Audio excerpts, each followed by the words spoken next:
Greetings, lovers of lore. Thank you for joining me for an absolutely momentous moment, the change of Kaladesh into Avishkar. This is something that's never happened in Magic's history. So we're going to discuss some of the history of Kaladesh that led to the changes that ultimately turned the plane into Avishkar and what Avishkar's plans are for the multiverse. So initially, Kaladesh was the world of Aether. Magic users are a real rarity on this world. Aether taking the place of magic in most cases, being used in devices to emulate the same kind of properties of magic. And fire magic specifically was outlawed on Kaladesh. Now, it was said that that was due to its negative impact on Aether devices, but it was also possible that the government was just afraid of other power sources aside from Aether, and fire magic can be used in a number of combustive ways. So, it's basically been only about 60 years since the discovery that led to harnessing Aether on Kaladesh. The government of Kaladesh consisted of the Consulate, an organization of 11 inventors who represented the 11 major kingdoms on Kaladesh.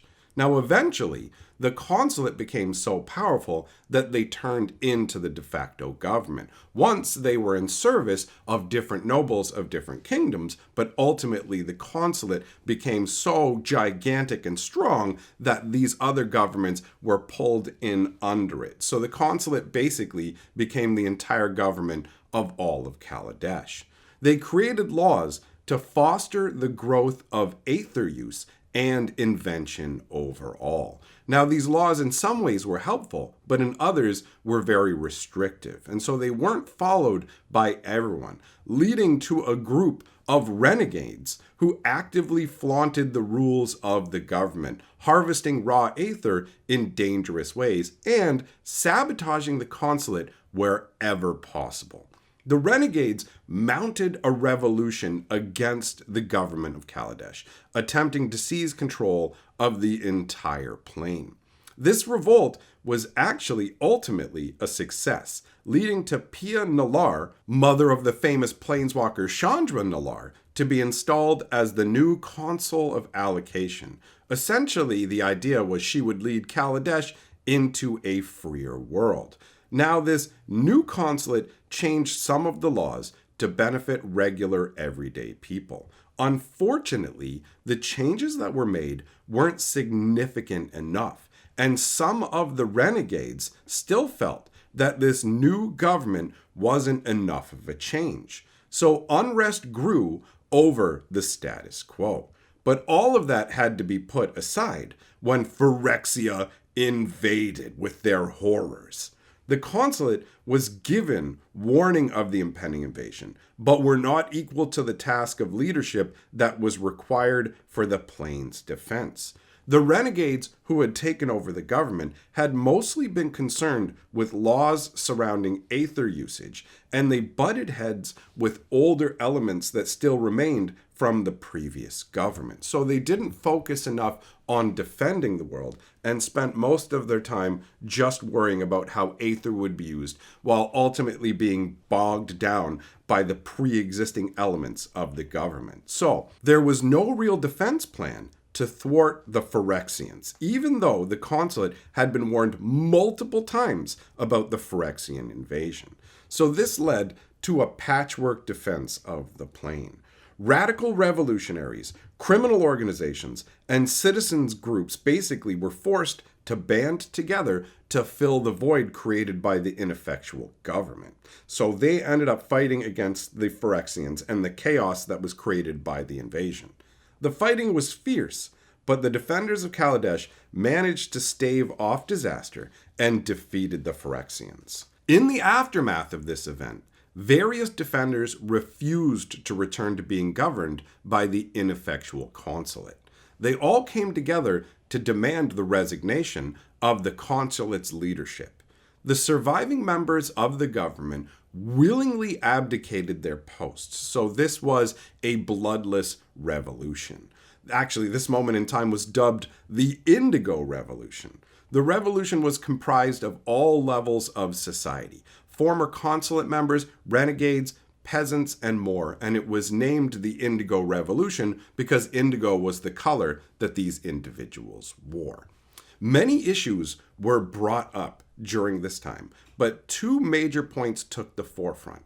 The consulate's failure to prepare for and end the Phyrexian invasion was the first point, and that led to a disastrous effect on the entirety of Kaladesh. The second major point involved the usage and distribution of Aether. The renegades who took over the consulate had not done enough on the subject. The top members of government had been removed, but inequality still existed on a major scale throughout Kaladesh because the system hadn't really changed. Most government officials kept their positions after the renegades had taken power. Returning to the old system was unpalatable. The Indigo Revolution seized upon the chaos caused by the invasion and used that to rally the people to completely dismantle the government, replacing it with an assembly of duly elected representatives. Some of these members were actually from the previous government, but they had done such a good job that they were elected regardless of the fact they were associated with the failed government. They represented a small portion of the assembly, however. Most members are new to office, leading to a lot of hope for the future. This new assembly renamed the entire plane to Avishkar to move on from the devastation of the Phyrexian invasion and the abject failure of the previous government. The newly named Avishkar Assembly has two major focuses. One, rebuilding the plane from the invasion's devastation, and the other is to establish Avishkar as a major player in the multiverse, gaining entire other planes as allies, as well as bolstering interplanar defenses. Avishkar is now one of the few planes in the multiverse to develop official government policy regarding multiversal politics. The Assembly recognizes the danger and potential opportunity that omen paths possess. They have established outposts and consulates in other worlds, and they're looking to expand that as much as possible. It's become a real priority. The Assembly seeks to gain influence both diplomatically and culturally. They send Avishkari currency, trade goods, luxury goods, and other cultural exports to different planes in a bid to increase the reach of their society.